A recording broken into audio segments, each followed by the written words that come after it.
Hello, my name is Nick Reynolds. I've been interested in Courant Institute for a while now, but I finally got a chance to visit New York this past summer. I instantly fell in love with the city and decided that I needed to look more into Courant and what it had to offer.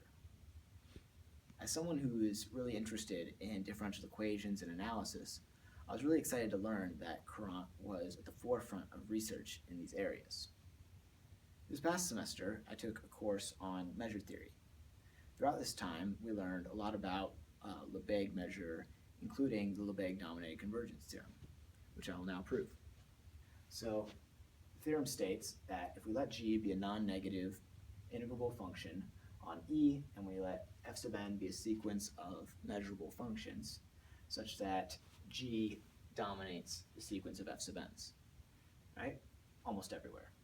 Then if f sub n converges pointwise almost everywhere to f on E, then the limit as n goes to infinity of the integral over E of f sub n equals the integral over E of f. Right? So to prove this, we consider the sequence of functions g minus f sub n. So since g dominates f sub n, we know that g minus f sub n is going to be non-negative almost everywhere for all n. And we also know that g minus f sub n converges pointwise almost everywhere to g minus f.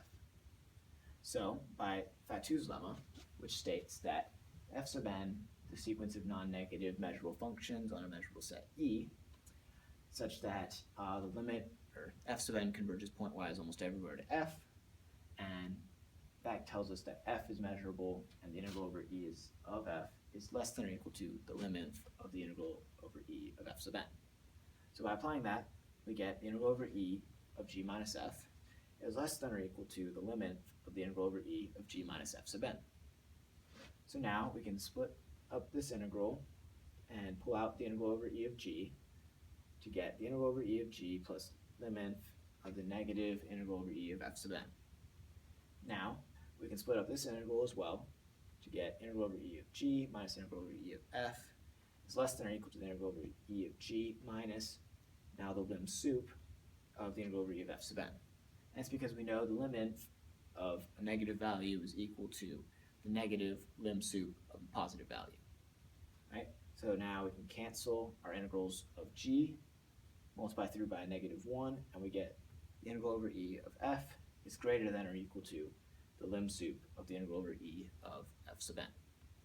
So now we can consider this sequence of functions g plus f sub n.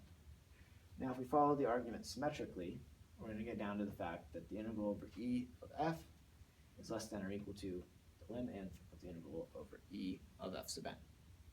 So now we get the inequality lim sup of the integral over E of f sub n is less than or equal to the integral over E of f is less than or equal to the lim nth of the integral over E of f sub n, which gives us exactly what we were looking for, that the limit as n goes to infinity, the integral over E of f sub n is equal to the integral over E of f. Now, I chose this particular theorem because I've seen firsthand how useful the Lebesgue-dominated convergence theorem is.